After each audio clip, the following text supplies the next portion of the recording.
Okay, hello everybody.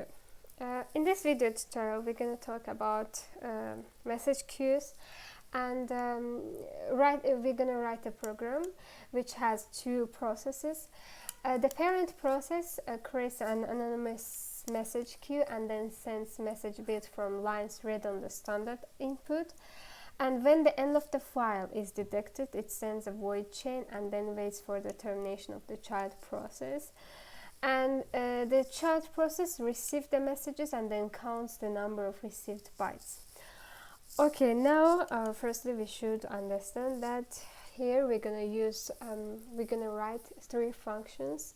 The first function for reading lines from the standard input, the second function for writing to the queue or sending message to the queue, and the third function which child process is going to implement will receive the messages that from the queue. Okay, now let's begin to include some libraries, beginning with stdio.h and then IPC, then message header as well, and then we're gonna use some functions from string header as well. And for now I think yes, that's all. Now I'm gonna declare a buffer as well with name max and 1024 bytes. So here first we should understand what is the read line, what does this line means. Sends message built from lines read on the standard input.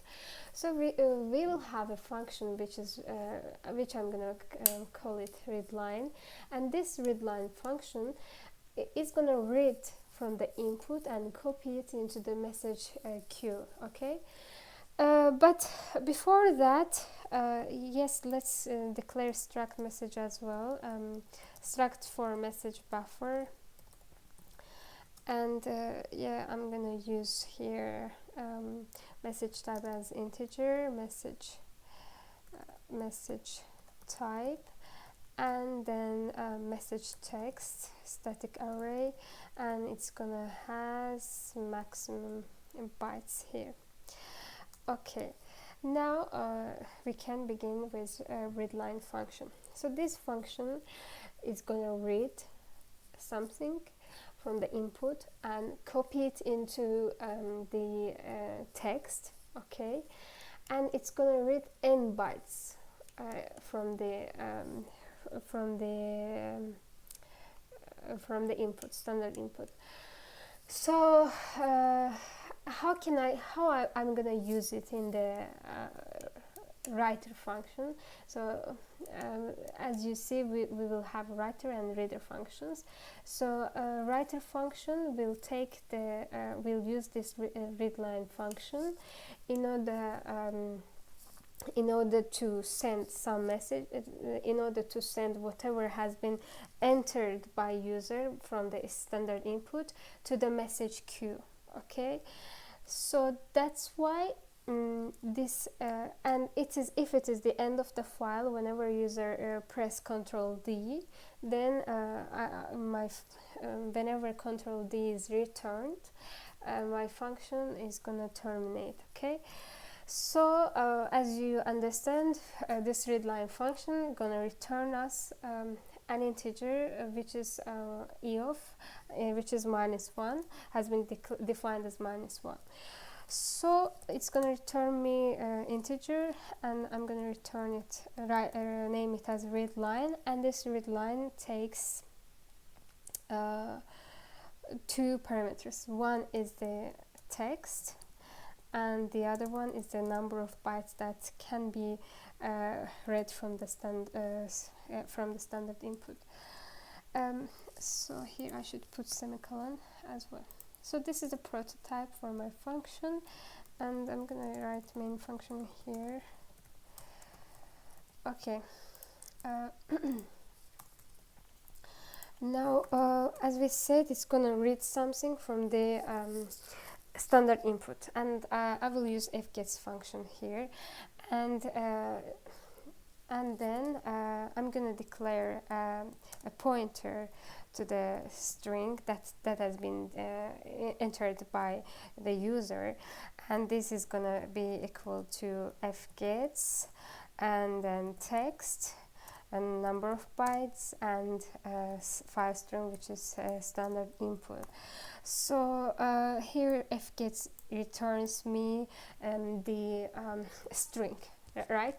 So if the string is null, it is end of the file. So let me declare one more variable for end of the file. So I'm gonna write it as return value. Okay. If p text is equal to null, then return value is equal to eof. Okay, return value is eof. Else it's not null, so means that something has been read from the standard input. Now here I should check if it is the if the user has pressed enter or not. So how can I define it? I'm gonna declare one more variable, which is length here. So length will be equal to the length of the text has been entered by the user, and to check if it is the end of if the user has pressed enter or not, I'm gonna write it length is greater than 0, so it's not empty, and text length minus 1 is equal to \n \n. If it so let me write it and I will explain you why it's so.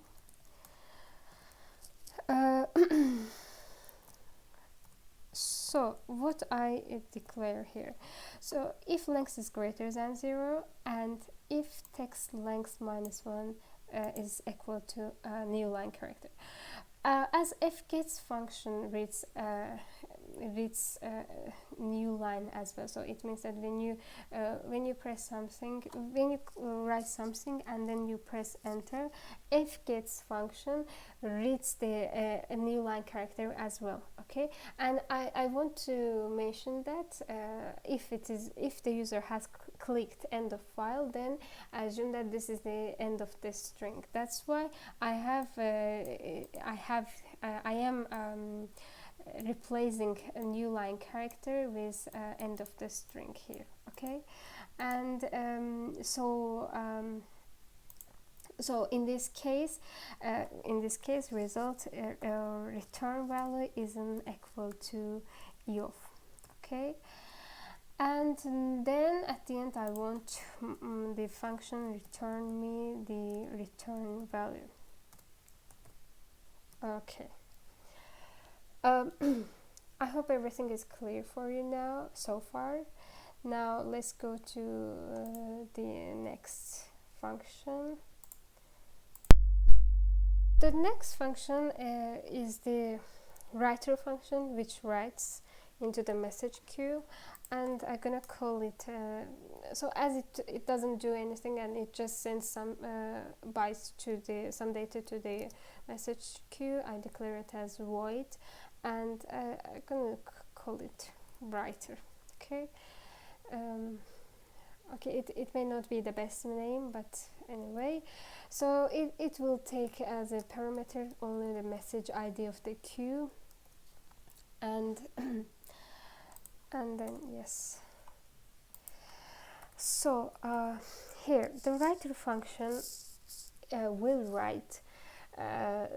write something to the message buffer, to the message buffer structure, which has a text member here, and it's gonna the writer function, by using gridline function, is gonna send data to the text here. Okay, so so we're gonna use this message buffer struct, I'm gonna call it M. And then there is message type. I will assign it to just one, any positive number. Then then the next step should be the use of readline function. So here, while I am reading, I will send, while I'm using readline function, I'm going to send data that has been read to the message queue. So while readline and readline takes two parameters, one is the text, the first is the text, so it's gonna copy something to the text. So I want to copy to the message text. Message text is, let me see, it is just text, it's not message text, but it is just text. It is message type here, so it's better to be message text as well. I just think so. So it's gonna copy string to the message text, and then maximum number of this maximum number of string to be copied. So I will just declare it as max, okay, as the size of the as the length of the message text there. So while it is not equal to EOF, so it's not end of the file, I'm gonna send something to the queue. So here I'm gonna use message send function, and message send function has 4 parameters. Okay, so one of them is gonna be the length, and that's why I declared length here, and length will be equal to the length of the message text, that how many bytes the user has copied to the message text parameter of the struct. Okay, and then I'm gonna send the message, the text to the message text. So the first parameter for the message sent is the message ID. The second parameter is the struct, is the pointer to the struct, and the third parameter is the message size. So the third parameter here, it defines the size for the message text parameter of the structure. So it will be length as we get, and message flag, I don't use any message flag, so I just ignore it as just by writing 0. So if message send is successful, then if message sent is not successful, it's gonna return me -1.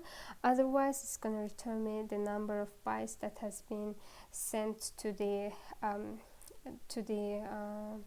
message queue. Okay, so if it is -1, so means that there is something wrong with the message sent. Okay, but I have this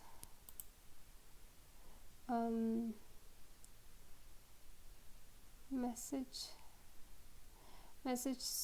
ID, okay, the structure, message size, and message flag. Okay, I don't know why it has a red line, but okay, we will see it. And then I just exit. Okay, right. All right, let's just ignore it for now. Okay, and then the user should you see, when the end of the file is detected, it sends a void chain and then waits for the termination of the child. So that's why it sends a void chain. So that's why I'm going to send a void 0 bytes to the What's wrong here? I don't understand. Length video.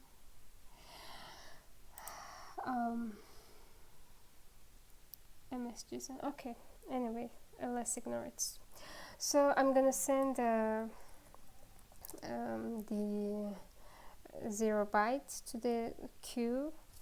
Okay, and if it is -1 again, it's gonna be per MSG send. Okay, and we do exit here. Oh my god. Okay. Then what does writer function does here? Nothing, I hope. Now we should write reader function, which reads the message from the queue, and it just reads, it doesn't do anything. So that's why I'm gonna call it reader, void reader, and it's gonna take message ID as a parameter. Yes. So here the reader function will receive some bytes from the message queue by using message receive function. Okay.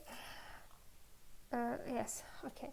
So here I will get some length, right? So that's why I will assign it to the length variable, and I want to store the number of bytes that has been gained through this message receive function. Okay. So that's why I write like that. While length is equal to message receive, and the first argument is message ID, the second argument is the pointer to the struct, and the third argument is the message size. So the message size here means that how many bytes can be read from the message queue. Okay. So I will just declare it as max. So I sent max and I get max. Oh, okay. I have declared the struct of message buffer here, but it's not here, so I should declare it here as well, as I am reading from the this struct. And then yeah, so let's see. Okay, I have message ID, I have message pointer to the struct, and then message size, and then message type.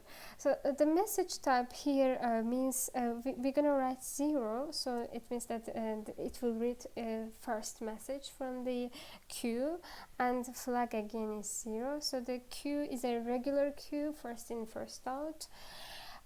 So while so the message receive function in Sax is gonna return us the number of bytes read from the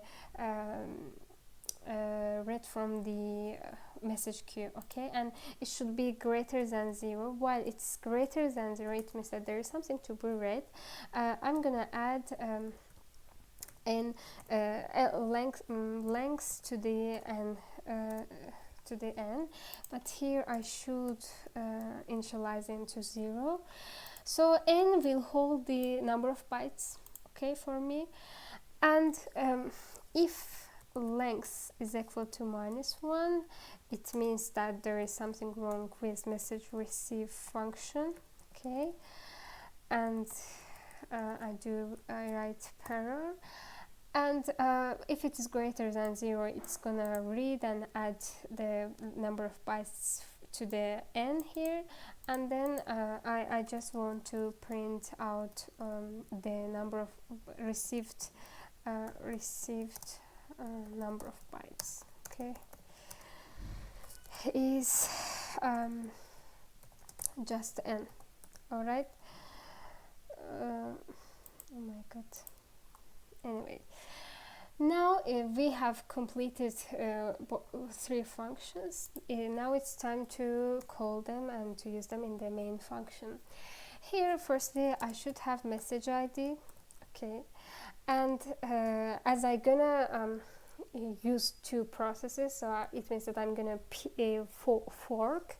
So I declare pt and pid variable to fork, and then I should get the message ID for the queue. Here, to get the message ID, we are using message get function. Message get function takes two parameters. The first one is the key. Its type is key t. So here, in the lecture slides, you have seen that to get the key, we are using ftoc function, which combines the inode number with the second parameter. Okay, it combines the lower 16 bits of inode number and least significant 8 bits of the second parameter, and it generates the key. But here I'm using another key T type, which is called IPC private. IPC private as a key. If I pass it as a key, so it means that it's gonna create a new key. Okay, create a new message queue. This function, which is the main function, should have the read and write permissions in order to read from the queue and to write into the queue. So that's why as a flag I'm gonna declare it as just 600 because so 6 to have read and write permissions for to read and to write. Okay, and then so if we should check if message ID is -1, then there is something wrong with the message get, okay, function. And then we fork.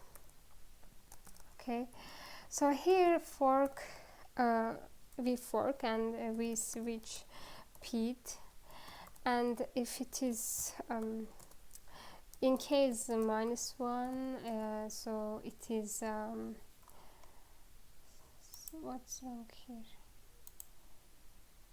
Switch is not correct. Okay, in case -1, so there is something wrong with fork. Okay, there is problem with fork, and I do break.